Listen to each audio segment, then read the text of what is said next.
A dad was left heartbroken after his only daughter decided to elope with her boyfriend to another city. He then learns that she begged on the streets while heavily pregnant and without proper shelter or money for daily meals.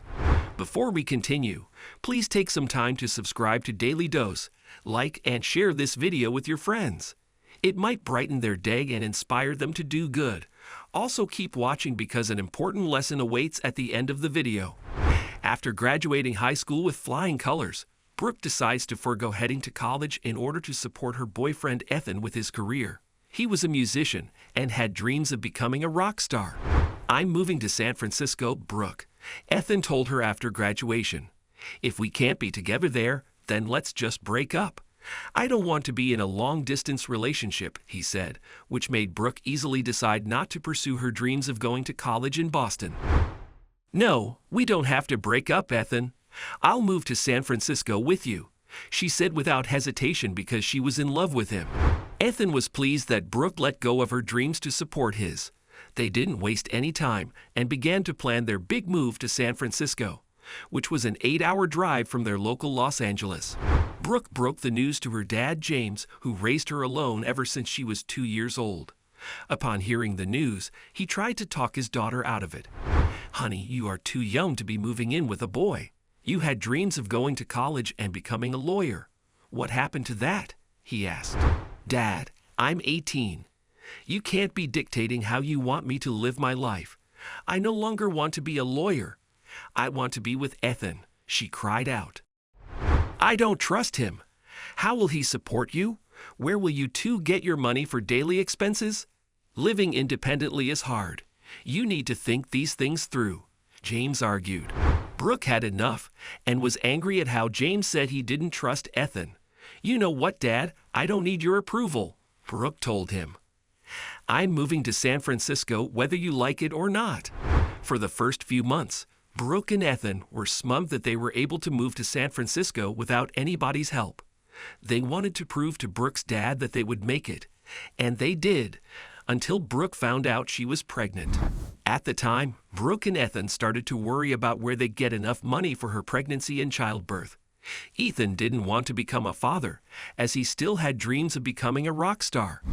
"I can't be taking care of a child while touring. He's just going to ruin my vibe," he told Brooke one time. "We'll go with you on tour, but we'll give you enough freedom and stay out of your way," Brooke suggested. Ethan shook his head. "That's no fun at all. Everyone's going to know me as the lead singer with a kid and wife. Nobody wants that," he shot back. Brooke was heartbroken that Ethan was not happy about them having a child. She cried herself to sleep that day, only to wake up to the sound of Ethan complaining about his situation to his bandmates on the phone the following morning. "I don't want to be a dad, and I don't want to waste my money on those kinds of expenses," Brooke heard him say. "Besides, life with a pregnant girlfriend is so boring. We don't get to do anything because she has to stay in bed all day," he sighed. Brooke could feel her heart breaking into pieces while hearing Ethan talk.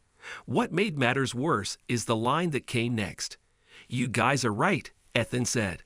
"I'm better off alone. I should leave before Brooke wakes up." Ethan quickly packed his bags, assuming Brooke was still fast asleep. Little did he know, she was crying underneath the blanket, wondering how her life had turned out this way. When he left, Brooke cried loudly. "Why?" she cried out. "I should have listened to my dad," she sobbed. She had no idea how to pay for the rent, nor did she have a job to pay for her food.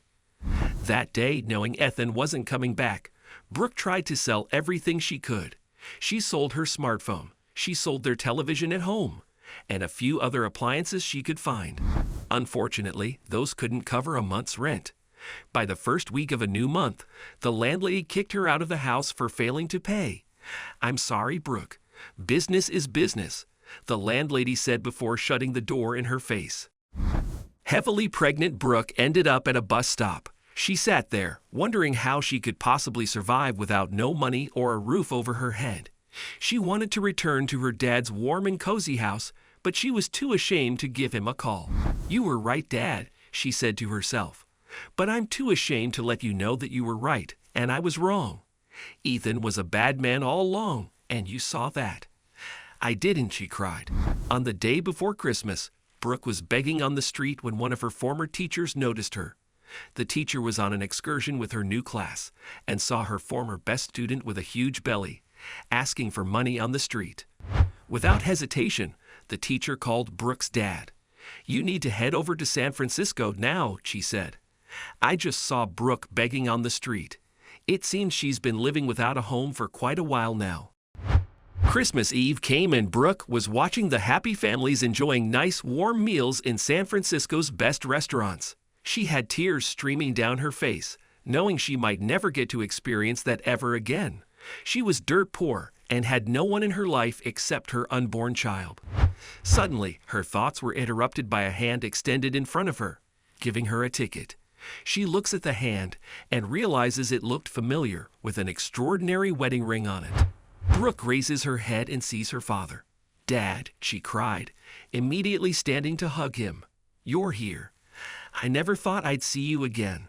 "I'm sorry," she sobbed. "You were right all along." James cried as he hugged his daughter. He was heartbroken for her and was furious that Ethan did this to her. "Why didn't you call me for help?" he asked her. "I'm your dad. I will always be here for you, no matter what happens." "I was afraid you wouldn't forgive me, Dad. My pride didn't want me to admit my mistake," Brooke cried. "I'm sorry, Dad." James hugged Brooke even tighter. "Everybody makes mistakes, sweet child. We are human beings, not Supermen. We are all allowed to make mistakes, and we all deserve forgiveness," he said, giving her a kiss on the forehead. "Come on," he said, wrapping his jacket over his daughter's shivering body. "We're going home."